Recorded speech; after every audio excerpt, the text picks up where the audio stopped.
Good morning, Storytime friends.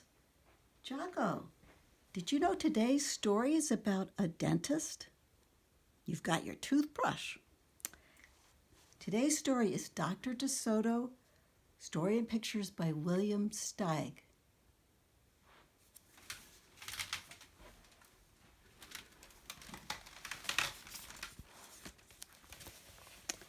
Dr. DeSoto. Dr. DeSoto, the dentist, did very good work, so he had no end of patients. Those close to his own size, moles, chipmunks, etc., sat in the regular dentist chair. Larger animals sat on the floor, while Dr. DeSoto stood on a ladder. For extra large animals, he had a special room. There, Dr. DeSoto was hoisted up to the patient's mouth by his assistant, who also happened to be his wife.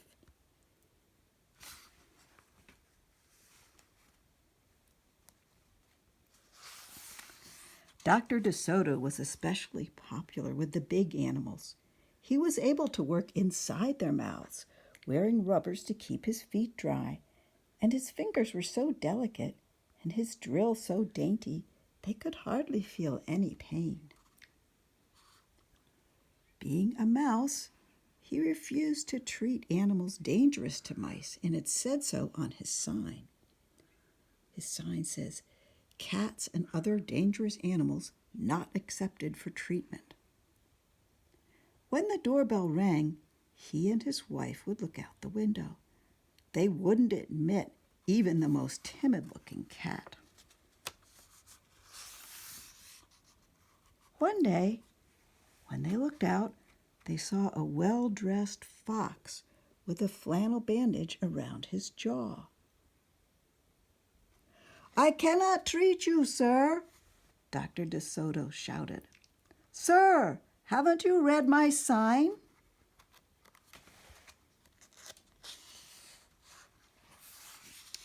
"Please," the fox wailed, "have mercy. I'm suffering." And he wept so bitterly it was pitiful to see. "Just a moment," said Dr. DeSoto. "That poor fox," he whispered to his wife. "What shall we do?" "Let's risk it," said Mrs. DeSoto. She pressed the buzzer and let the fox in. He was up the stairs in a flash. "Bless your little hearts," he cried, falling to his knees. "I beg you, do something. My tooth is killing me." "Sit on the floor, sir," said Dr. DeSoto, "and remove the bandage, please."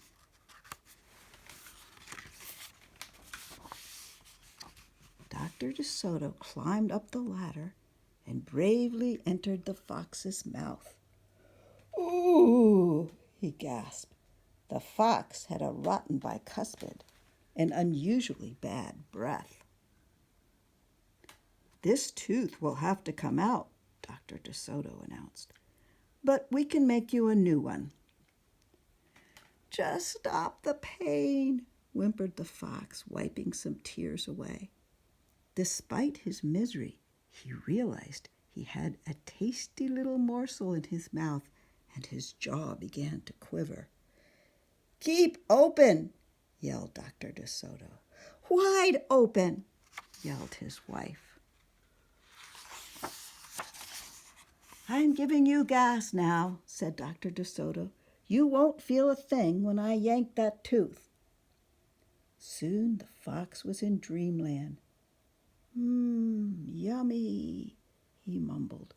"How I love them raw, with just a pinch of salt and a dry white wine."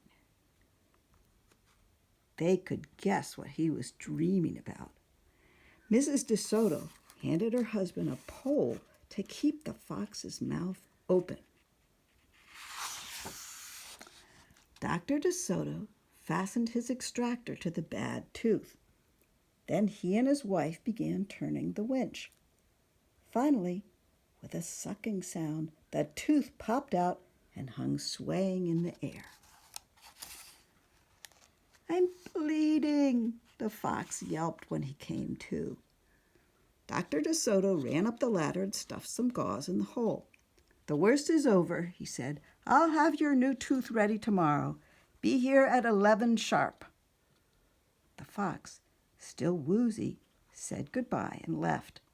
On his way home, he wondered if it would be shabby of him to eat the DeSotos when the job was done.